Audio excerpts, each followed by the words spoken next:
NBAA's also got a career fair this year, so we'll probably have something talking about that there too. Or you can look for me. I'll be there. Great. So the Essentials course scholarships will be at the conference. Now, I will say this, and I'll say it on your podcast right now. If you find me a base and you want to sign up for that FAA Dispatcher course, I will give you a discount on the FAA Dispatcher course. Oh, all right. Listen up. Okay, come find Gary in base. Find Gary at base. Hello and welcome to the Business Aviation Collective Podcast. We are sponsored by LD Aviation. My name's Lindsay, and today we have the esteemed Gary Martin with us. He has been in the aviation industry for many years, and with Universal for, I think it's over 18 years. He currently is the training program manager, and I bet a lot of the listeners on here have taken a course from Gary. So, hi, Gary. Oh, hi, Lindsay. Great to be with you today. Wow, thank you for coming. I have, like many people probably listening, I've taken your classes before, which are very engaging and very informational as well. But before we kind of talk about your classes and what you teach in them, I want to back up, and I'm always interested in how people got into aviation. Is that something you loved from when you were little, or how did you get interested? Yeah, it's something I've loved since I was born, because my dad was in the Air Force. So all right. I grew up on airports. Cool. And then after graduating high school, what did I do? I joined the Air Force. Okay. Were you flying, or what part of the Air Force were you in? Oh, so as I got into junior high and high school and all that, I really liked math and science, so I had a passion for weather. Okay. So when I joined the Air Force, I was a meteorologist. Wasn't a flight crew member by any means, but I did all the crew briefings. Yeah, an essential part. I mean, weather, of course, is something that we all deal with on a daily basis. Like I said, essential for getting these missions completed. Can you walk us through what are the requirements? Like, how do you learn to be a meteorologist? Is there a test? Is it classes? The two main pathways to becoming a meteorologist are either through college. Okay.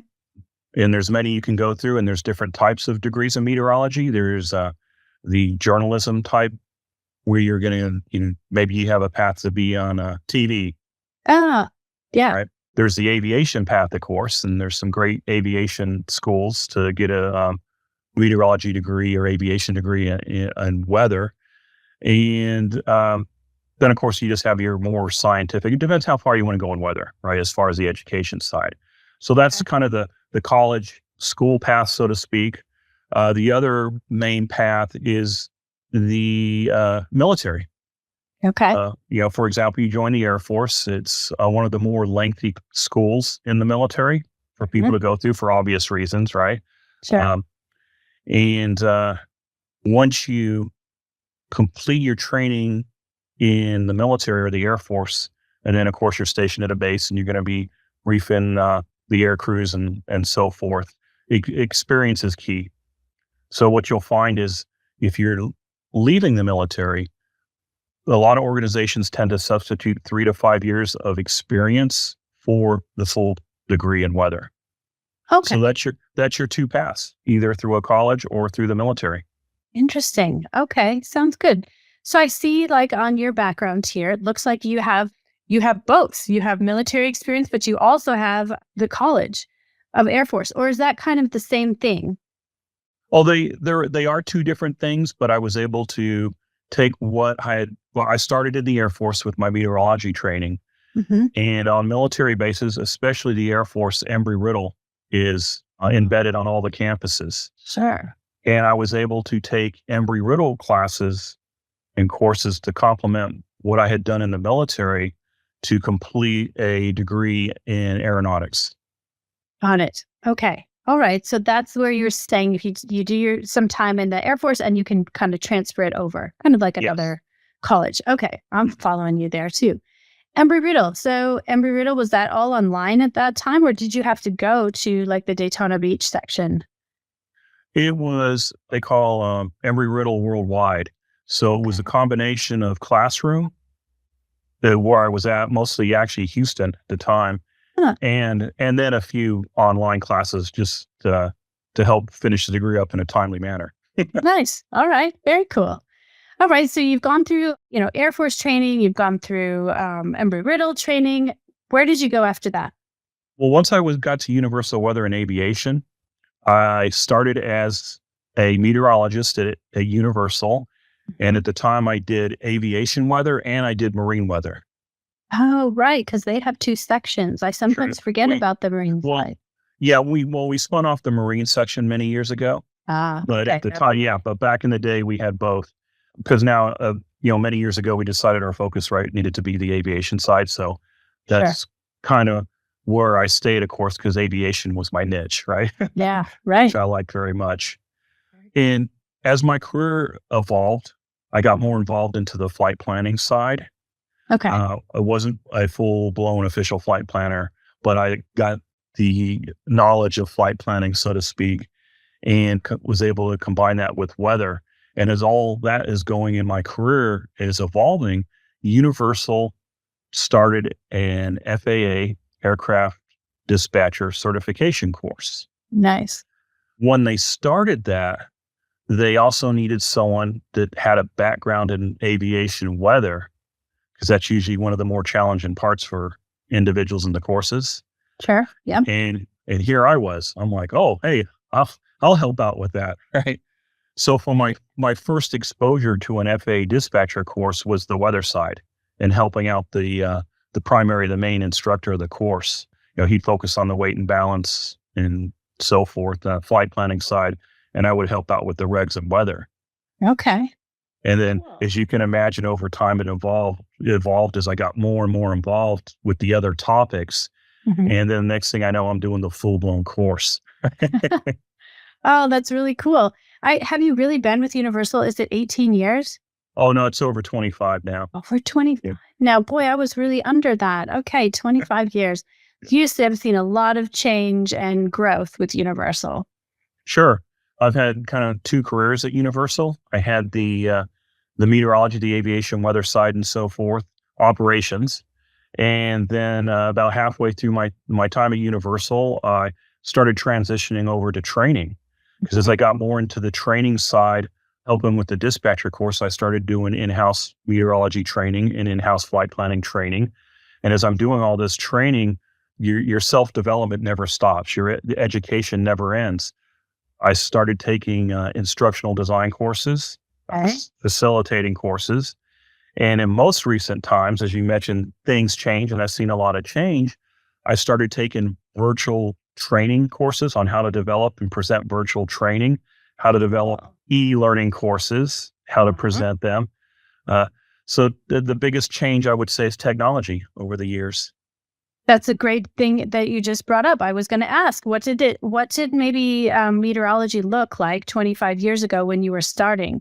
Did you had pilots, I'm guessing, calling up, which you probably still have. They still have people calling up, but. Oh, yeah, it was, you literally had a wall full of paper charts. Really? With weather charts. Yep. Significant weather charts, radar charts, the upper level winds, surface charts, rods, everything. And you had a phone with a long cord. Okay. All right. I'll date myself. And you could brief the pilots. Yeah, we would send faxes and we would brief on the phone. Okay. And of course, if you envision how things have progressed over time, as technology gets inserted, next thing you know, fast forward to more current times, you now email the briefings. Mm-hmm. There was that short period of Blackberries and trying to think of Pro Pilots or something, or the pilot. Palm Pilot or something. Pilots, excuse me. Yeah. Pilots. Yeah, you would use Palm Pilots. You'd send information, or you would load mailboxes online and they'd have to log into their computer and retrieve them. But now it's all, you don't send much manually anymore. Everything's on a computer. There's no wall with charts anymore. So it used to be cool to give a tour of the weather area because there were all these neat charts hanging up and you'd see all this neat stuff. But now everything's on the computer. So you're like, well, I've just got a weather forecaster, a meteorologist sitting down on a laptop or a tower computer with everything online. Admittedly, they'll have, 1, 2, or 3 monitors, which would look cool. But yeah, everything's electronic nowadays. Interesting. Okay. Can I ask a question then? What about internationals? was all of that radar and weather information available all over the world, or did you have to use other means to get some of the international pieces? In the beginning, when I first got in, you could get international weather, especially, say, current weather odds, METARs, the forecasts, the text stuff. Okay. And for the most part, you could get charts, or you would subscribe to a vendor, or you create them yourselves. Like we had our own meteorologists that their only task was to create surface charts or significant weather charts for the world. That's what they did. Wow. The radar was probably the most challenging thing to get for some reason. Current radar. Again, with technology has changed that. So weather information is so accessible nowadays. But and there were areas that it was a little more challenging to get information, as you can imagine, in certain countries. But again, nowadays it's not as much of an issue. Sure. Yeah, just the regular Joe can log in and probably find a radar just about anywhere all over the world. I will tell you something interesting that's changed, and probably because of technology and because of the regulatory nature of our business of business aviation. And it's probably going on in the 121 world too. Our briefings were probably, I would say, 60-70% domestic weather flight plan briefings when I first started. Okay. Whereas only maybe 30% international. But nowadays, I would say it's 90% international and 10% domestic, because a lot of people can look up their own domestic stuff, or they can even very easily go on there and do a flight plan for a domestic leg. But when you start flying, it does. And then when you start talking international operations, not only does the flight planning part become complicated, but the regulatory component of a flight is very challenging. Right. There's a lot of stress points, right? It's very almost impossible to do it yourself. You're going to need someone that has the knowledge base to, guide you through it. Sure. Yep. There's a lot more intricacies there for the flight planning and international stuff, adding permit numbers to remarks sections, making sure that it's a Eurocontrol route that's accepted, or in many other countries as well. So slots. Required equipment on aircraft, all kinds of stuff. Sure. Ah, that's very interesting. Very interesting. Because you're right, with all of the technology, like the 4Flights or the flightplan.com, all of that are inexpensive / free tasks. Now, beforehand, you could call up and file a flight plan, not just with Universal, but you could call up your local. Actually, it was a 1-800 number, right? Right. Yeah. I want to say I remember that many years ago when I was flying. Yeah. Nowadays, you just file flight plans online. You just have to see if the flight plan is rejected or something, and then that might require a call or a validation. Or, for example, if you ever have to rerun a flight plan or something, you need to ensure the new flight plan is on file and not the old one. Things like that.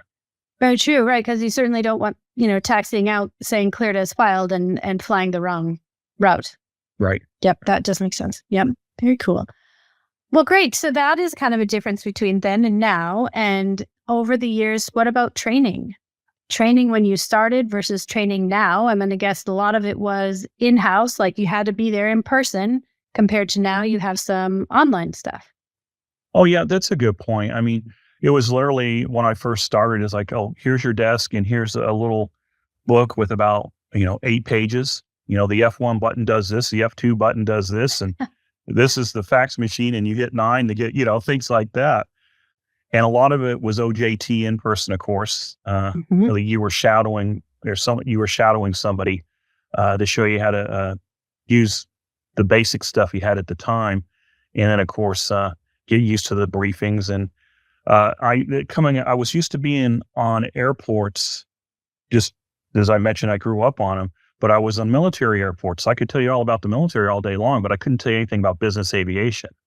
So there was a learning curve there, the type aircraft and the specs and the abilities of the aircraft and so forth, and dealing with civilian pilots. But that's different. Yeah, but that's really different, civilian versus military pilots. Yeah. And, the military are more structured, of course, and what they're doing. So it was all a learning curve for me. But fast forward to today, at least in our case, we have a very structured training program that's actually weeks and weeks and weeks long. And much of it is online. you can do it remotely from you're at your house or wherever. Now, we do bring some people in at some point for maybe a week or two just because of some of the technical stuff, right? Because Okay. if you think of the industry, it's really hard just to say, or train from home and figure all this out when you start doing it. So it's kind of I'm sure there are some roles that can do it all from a remote location online, but I think a lot of the stuff in training nowadays is blended online and in person. Makes sense. Yeah. I mean, I love the whole online and all of my team is remote, but at the same time, it's really good to be able to see them. Sometimes we'll meet at events, and there is definitely a different interaction that goes on when you're face to face with somebody. Sure. Yeah. I'm sure like us all, a lot of organizations probably use Teams or Zoom. We use Microsoft Teams. So we're constantly having meetings, but it's not the same as actually meeting people in person, right? In person. Yeah, you're right. Very true. Well, cool. So let's kind of go towards what you're teaching now. What classes are you teaching now? Aside from a lot of the internal training I'll do at Universal, the main two courses I design and develop and present are the FAA Aircraft Dispatcher Certification course and our Essentials in Schedule and Dispatch for Business Aviation. Awesome. Okay. And that's a shorter 2-day course. That can be done in person, presentation, or it can be done virtually. Okay. Tell us the difference between the two, like for those maybe who don't know the difference. What's the difference? Oh, yeah, that's a great question. When you think of the FAA Dispatcher course, it's required X number of hours. It's regulated by the FAA, so you have to follow a certain guidelines and a path to that certification based on what the FAA approves. Okay. Most of the courses are 200 hours approximately, but in our case, we have a blended course, so it's online work followed by 2 weeks in Houston. So that timeline is approved out through up to a year because they understand people are working, right? But you've got up to a year to do all the written kind of background, and then you just have to make sure you've done that 2 weeks within a year signing up. Correct. Got it. So you do online work, which exposes you to topics in weather, in aviation. So you've got weather, weight and balance, flight planning, the regulations, all the concepts that go with aviation. Okay. You do the online lessons, just build your general knowledge. Now, also online, you're going to have to study for the FAA written test. Okay. Yep. And that's usually the most challenging for people. All right. Tell us more about that one. Like, how many questions? So I took it. I got my license many years ago, and I don't recall it. But so how many questions are on that test usually? The actual test is approximately 80 questions. Okay. That's the official test. Now, the question bank that the students have to study for that written test is 1,500, 1,500 questions. That's usually the challenge for most students. Okay. Is having to review so many questions. A lot of it is knowledge-based questions, so there's no trick or no problem to work. You just have to know they're multiple choice questions. Okay. So it may be regulatory, maybe weather, maybe weight and balance. That's most of the questions. Now, there are questions that do require some basic math and some questions that require some flight planning and weight and balance problems or graphs. That's usually the most challenging for students because I'm sure anyone that's been through a course and is hearing this will agree that those graphs are hard to read. Yep. And you have to go up the graph, to the right, to the left, down, and you always get the answer that's right in the middle. And you're not sure which answer to pick. So that's usually takes the most time in these courses for students to get through. But once you've completed online work, passed the written, and then you come to Houston for 2 weeks, and that's the practical portion where all the concepts are applied. Okay. You apply the concepts for the dispatcher certification. You do what Gary tells you in that course, and you'll be ready for the practical exam in front of an actual FAA examiner. Gosh, that's so cool. I remember doing it. And I remember at that point, there wasn't an online option. So we had 6 weeks basically of sitting butts in chair, watching our instructor go through. And so for those of you who don't know much about this certification, you do all the studying. You do an actual FAA written exam where you go to a different location. You have to usually you have to sign up for a time slot. You go in and you do your test. it'll spit out your answer. And if I'm not mistaken, Gary, you have to get 80% or above to pass? 70% with the FAA. 70%. Okay. The prep for it, though, all the schools, our school will require 80%. So students have a little bit of buffer in there, a little room for, So, hard. Right. And they'll know right away whether they've passed or failed once they're done with that test. Okay. It'll spit out here's what you got wrong and right. Yep. Okay. They'll actually get a printed out physical piece of paper, 8.5 by 11. It'll have their score on there. Most people pass, we hope, fingers crossed. I would say there's maybe a 10 or 20% failure rate on the first attempt for that written, but it's not the end of the world. You can retest. The Dispatcher FAA written test only requires a sign off by another certified dispatcher if you retest within 30 days. Okay. Not in bad. other words, that's not bad at all as far as sign offs for tests in aviation. If you wait till day 31 and beyond, you don't even need a sign off to retake the test. Okay. So if you maybe don't pass the first time, you want to take it the next week, you make your appointment, you just need that sign off. And it's only by just another certified dispatcher. Yes. So okay. If you're in a school, you could just go to the instructor, have them sign it off.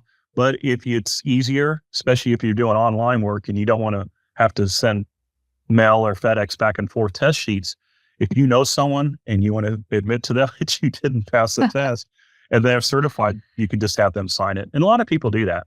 Sure. Or they'll have someone that they know sign it. It's more convenient. Yeah. When you get your results sheet, it will give you the numbers of the codes for the questions you missed. And you can literally Google those codes online and you can see what sections those questions were in. Okay, cool.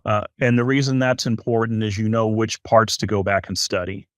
Sure, like maybe you weren't really strong in your weight and balance section and you go back and really study that hard or perhaps regs or correct. Better. Yeah, that's exactly it. That test will call out real quickly which areas you're strong in and which areas you're weak in. Okay, awesome. Okay, so now let's say we're doing the Universal course. You've done your classes with Universal, passed at 80%. You did your FAA, you passed at 70% or more. Now you're going to come to Houston and you're going to do your in-person work. What are you learning there? You'll be in Houston for approximately 2 weeks, Monday through Friday, and then you take your practical exam. Now, what 8 to 5 each day, sometimes a little bit longer for our school, meaning, yes, we're on paper, we end at 5, but if somebody needs help, I'm here till 6 or 7 if needed to help people. I do it all the time. Cool. Yeah. The ultimate goal is that certification for everybody, and we're not going to lose anybody. So a lot of it, people will be surprised. You can go online and look at all these cool pictures of schools where they show all these neat computers. But in the end, most of the schools, because the inspectors require, the FAA inspectors, that we do things manually. Okay. And what I mean by that is you're going to have a weather form. You write down the current weather.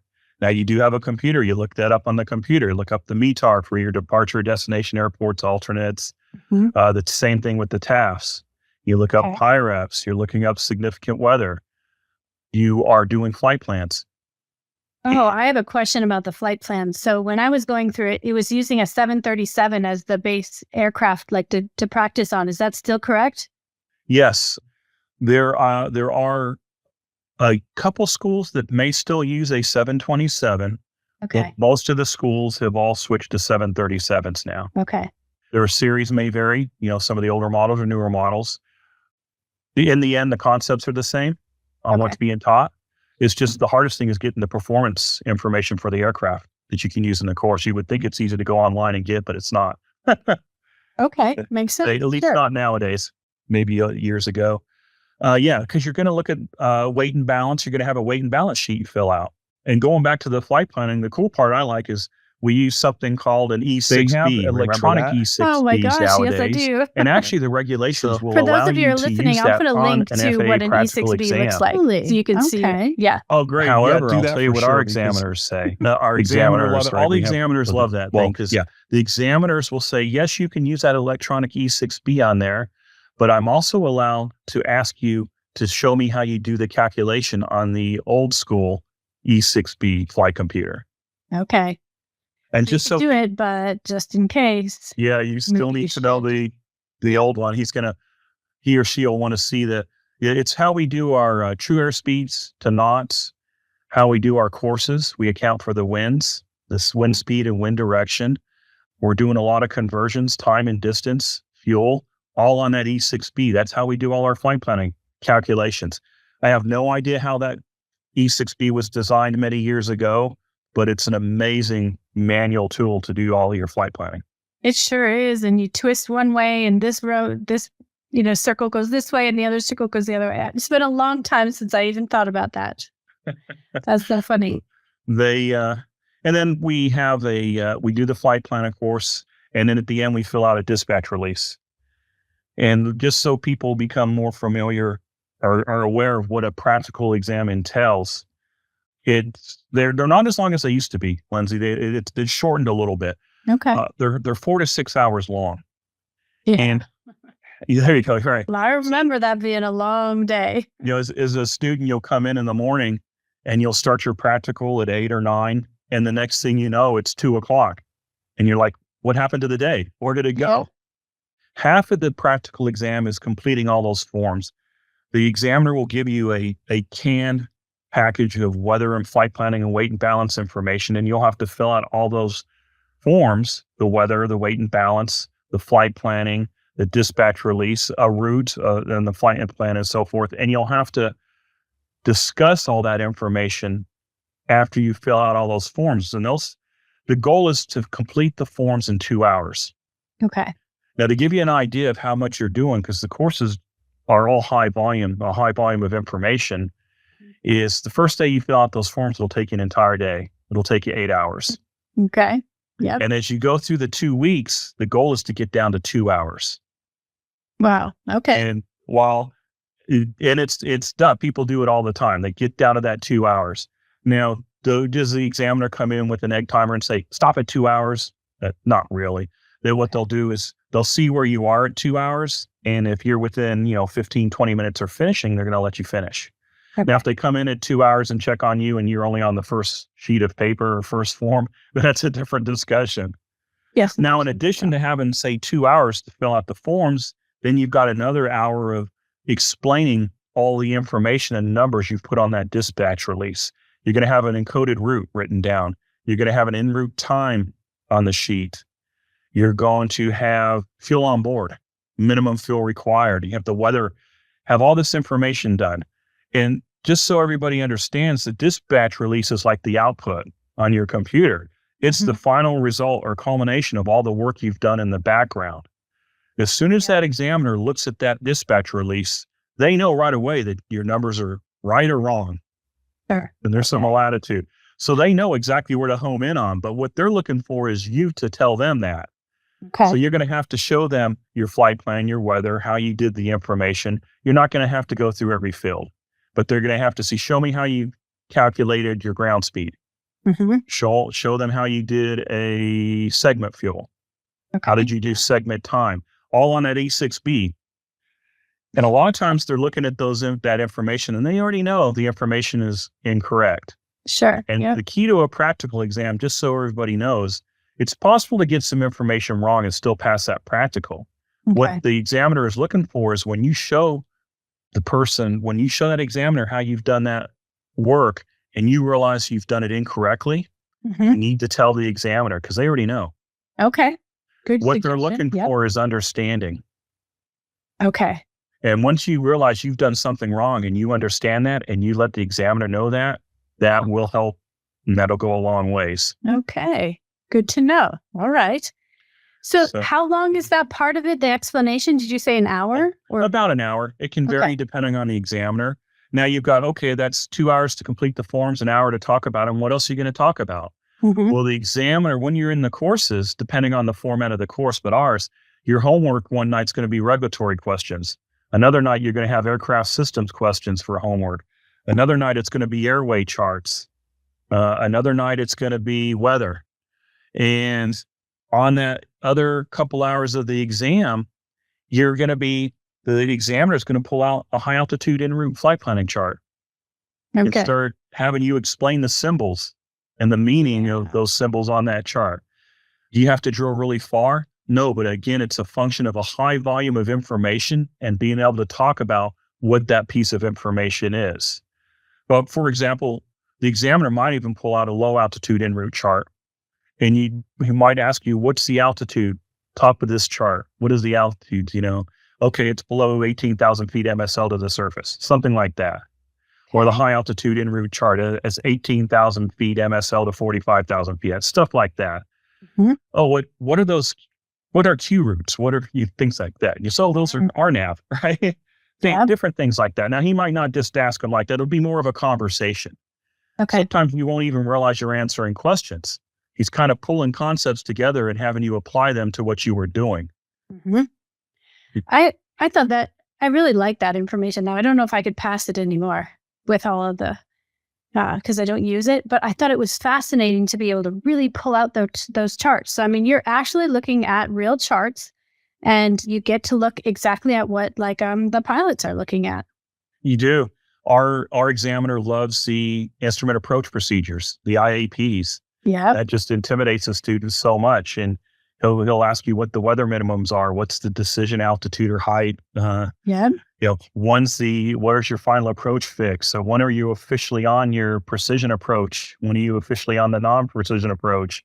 So I'm throwing all these terms out there now, but if by the time you get to your end of your 2 weeks in Houston or your dispatcher course and you're ready to take that practical, you'll know all that terminology. But that's kind of where all those 2 hours go. The rest of the 2. So now you're at 5, but you easily could go to 6. Okay. Because you've also got the systems questions. Oh, right. So, what can you tell me about the air conditioning system on the 737, say 800 series? Mm-hmm.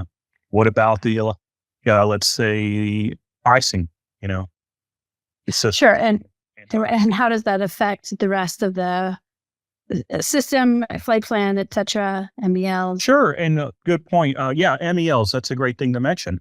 All the examiners will ask an MEL question. So what's an MEL?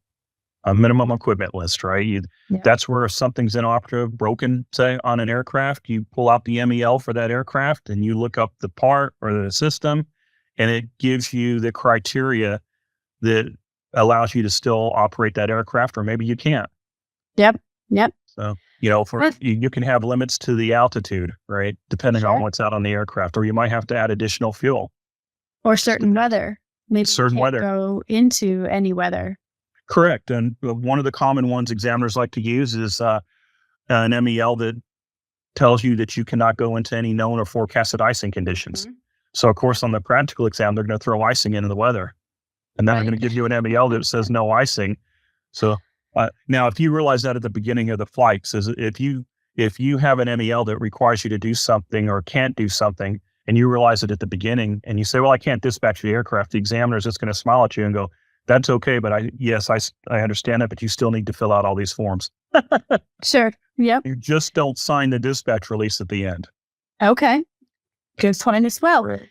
I think that's really interesting, and I kind of want to tie this into another conversation I want to have. So for me, when we're talking about this stuff, I see certain vocabulary words, certain things that I do in my business aviation scheduling that I use for my dispatch course, the MEL. I mean, that helps me. I have an AOG, an airplane, then I know the words that my pilots and maintenance is telling me. I recognize that has to be working before I can continue on my flight.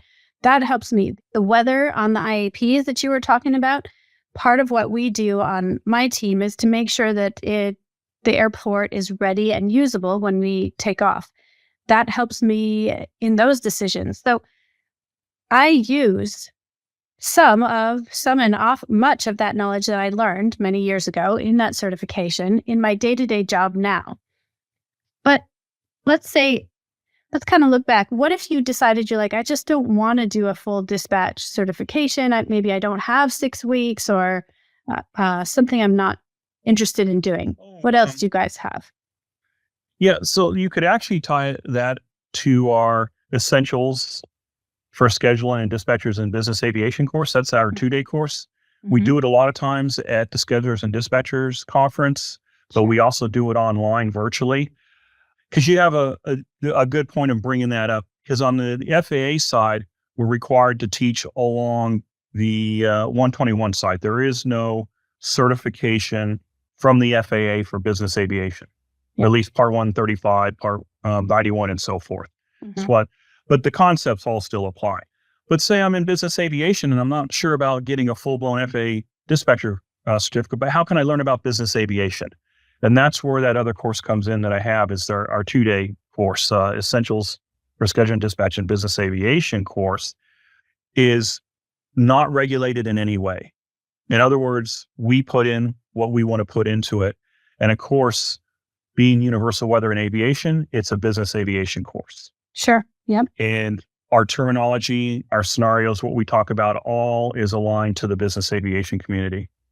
So if I'm an operator, just like you were talking about, or an individual, and I want to learn a lot more about the terminology the pilots are all throwing at me, right? Because say I've been an administrative assistant for several years, and I've been helping the executive, so to speak, or the principal PACs or something do their schedule. And over time, I hear this from people a lot over the years. I'm slowly getting pulled into the aviation operations side. And the next thing I know, I'm a full-blown scheduler, but I'm like, I don't know what they're throwing at me half the time. I'm having to call people up. I have to call Universal. Hey, what are they asking for here? Yep, we see that as well a lot. The two-day course is actually perfect for that because the way it's formatted is, it's a good course if you've been in the industry for a while, just as a refresher. It's a good course to enter if you're just starting up or fairly new or don't have too much experience. I find that having a blended audience of students that have different levels of experience goes really well in that course when I run it, because the experienced people share their experiences and the challenges they've had in business aviation, and the newer people are learning from that. And then the newer individuals bring up questions that the experienced people haven't thought of in years. And then you start talking about different scenarios on the business side. So it leads to some really good discussions. But that's the path I would start with, because you get is that 2-day course, especially if you're just starting out in aviation. You may end up doing the dispatcher course eventually once you get more experience. Yep. And there is some overlap. Again, the concepts are the same, but the 2-day course is all about the private/business side of aviation, whereas the dispatcher course is regulated by the FAA. Makes sense. Yeah, that totally makes sense. So between those two courses, what topic is your favorite? I have to say weather, because that's my background. I'm a weather geek, so I love the weather.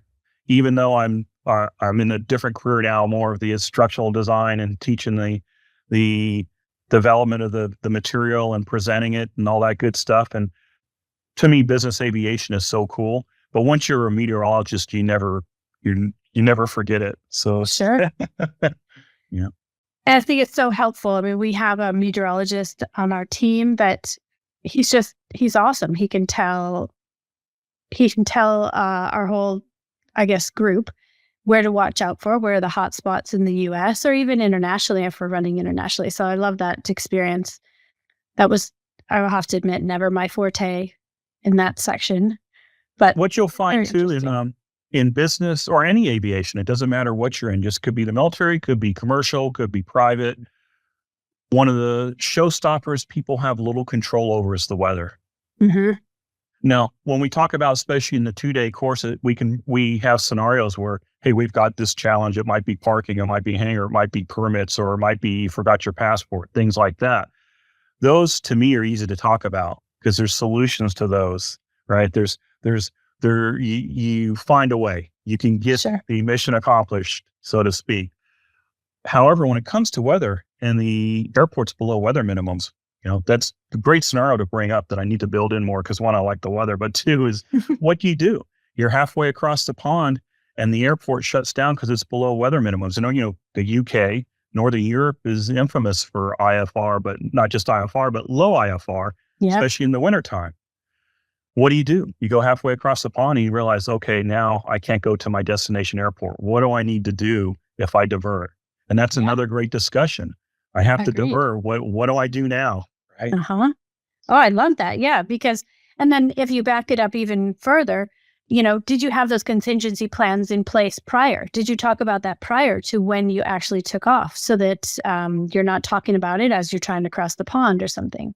Excellent point. Pre-planning, right? Mhm. Pre-trip planning. How do you mitigate all the possible challenges that could come up ahead of time before they occur? Have a plan in place. That's the excellent point to bring up. Yep. Have it in place before you leave. So both of these courses are awesome. So I have taken your business essentials course before, or I guess it was maybe named something different because it's been a few years since I took it last. But I also understand that Universal is very generous and they donate scholarships for, is it both courses or the essentials one? It is both courses. I will mention on the essentials course, because you touched on something just now. It may have been called something different in the past than it was. The course is not static. So we talk about a lot of concepts, and yes, we have some content in there that may look the same, but our discussion changes over time. It's a live course, especially when you're talking in the regulatory side, because the regulatory side changes almost daily, right? Sure. So when we do that course, we're not running the same course again and again and again. Format, topics, yes, but what's presented and talked about will vary. It does evolve over time. I want to make sure people understand that. Yeah. So I would always recommend if you take the course and maybe every 1 to 2 years, depending on what your recurrent training requirements are, or if you just want to stay current, be the best way to say that. Now, regard to scholarships, that's a great thing to bring up. For the FAA Dispatcher course, we sponsor scholarships through NBAA. Okay. And that's a great time to talk about that because if they haven't opened it up online yet, they're about to, right? Yes, they are. Yep. I don't know like, if it's out yet, but yeah, you're right. Very soon, if not. Which brings me to a point. If you're not on social media, and I know you are because everybody is nowadays, join the NBAA Schedule Dispatcher group and also be connected on LinkedIn because they are already posting about the scholarships coming up. So they're up for grabs, and Universal sponsors several. We have what's called training scholarships where you just get a slot to the course. We have monetary scholarships where your MBA has a fund they pull out and they give you X amount to go to a course. I always like to say they're up for grabs. So and the cycle is coming up right now. Now's the time to apply. Right. I really try and hit on that quite often when I can, because if I'm not mistaken, oftentimes there's not a lot of competition. So put your name in the hat and try, because it's not a ton of work that you have to do. Maybe some letters of recommendation and some applications, perhaps a little bit of writing, but overall it's not a lot of work and there's a lot to be gained on the backside. We do scholarships through WCA, Women in Corporate Aviation. Oh, yeah. And then Women in Aviation International, WAI, or get the acronym right. Yeah, right. We do the scholarships there too. They have their scholarship window open. I'm not sure if it's still open, but Google those organizations and check. They'll be there. Or you contact me. I'll give you my contact info at the end here. I will mention something while we're talking about it, because we have the Essentials course. That's more of a scholarship that we're offering at the conferences right now. Okay. That'll probably change over time, but it's a good thing to bring up right now. So that's our 2-day course for business aviation. We are going to offer a couple scholarships for that course at NBAA base in Vegas in October. Oh, really? Okay. I'm not sure. We'll have it at our booth for sure. NBAA's also got a career fair this year, so we'll probably have something talking about that there too. Or you can look for me. I'll be there. Great. So the Essentials course scholarships will be at the conference. Now, I will say this, and I'll say it on your podcast right now.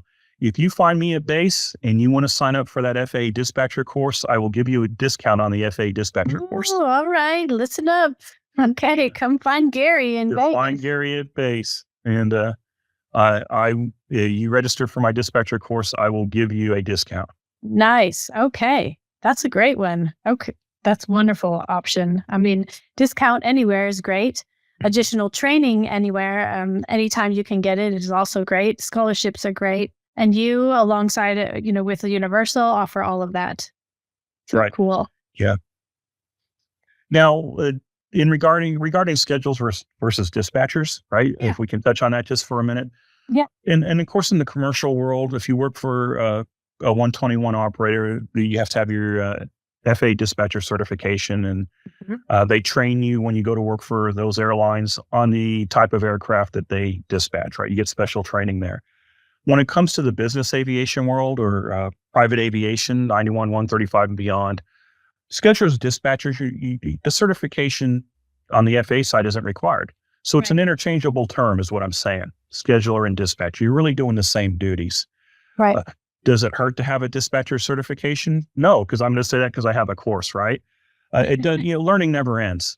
I've got through several iterations in my career, meteorology, and then the finishing with Embry-Riddle on the aeronautics side, and then taking the instructional design and the facilitation courses and so forth. There's many ways to continue your education. So it doesn't hurt to get the dispatcher certification because I always tell people the flight ops, the more knowledgeable your flight ops, the more timely and efficient your decisions are. So you can have a more economical or safer flight environment operations in theory, right? Because everyone, the communication is there. You learn a lot of terminology that you're going to get from dealing with those air crews. Yep. And on a kind of more maybe personal, selfish point is that oftentimes companies will pay more if you get your certification. Your salary might go up. Yeah, that's actually pretty common. Another thing I like to tell people is if I'm looking at resumes to hire somebody and your resumes are basically the same, but one of you has that dispatcher certification, working in HR, I can tell you that dispatcher certification is the one that's most likely going to be picked or chosen. Sure. Pushed over the edge a little bit. Yeah. Yeah. It's a differentiator. Yeah, I agree. It certainly was worth my effort when I did it many years ago. It's paid me back tenfold or more, just in the fact that I could, have a conversation with the pilots and know what they were talking about and respond back in their language, I guess you could say. Yeah, it makes such a big difference, right? It sure does. Okay, so one last question here for you, Gary.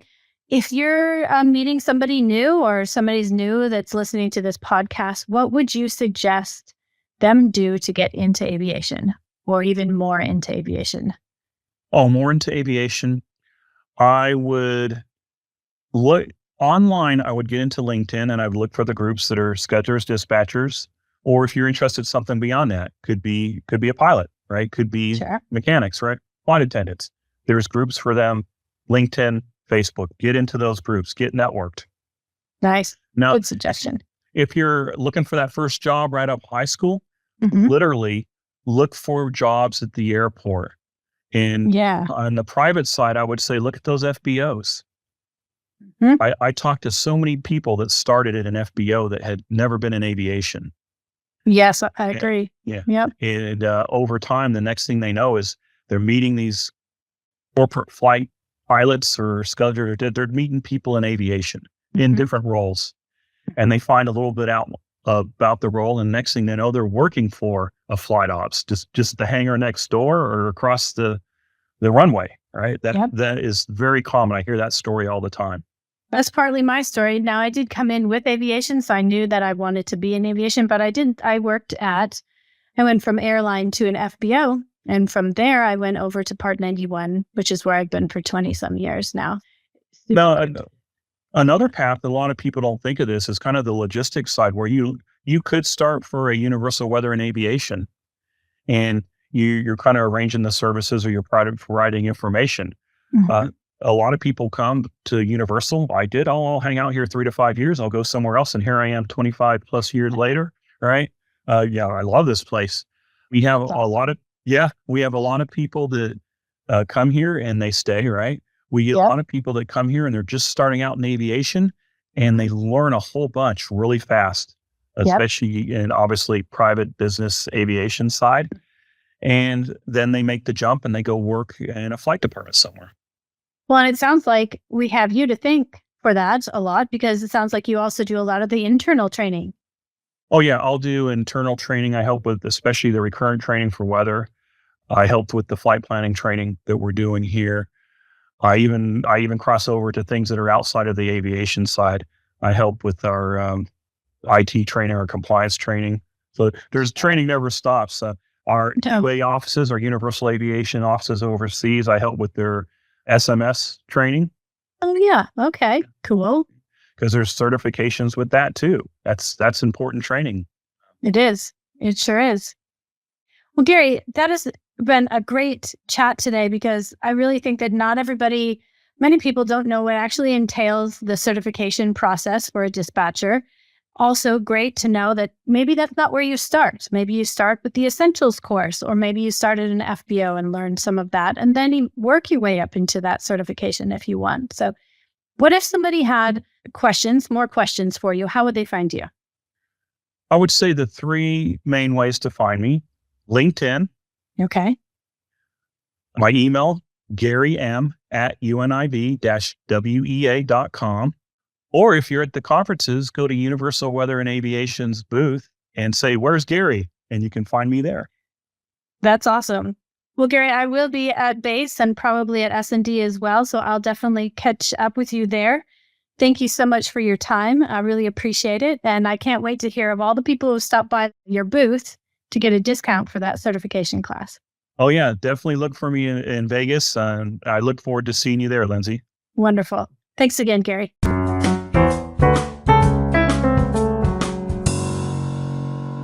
Thank you for listening. Please stay tuned for more episodes and check out our website for up-and-coming podcasts. This has been a production of the Business Aviation Collective, sponsored by LD Aviation.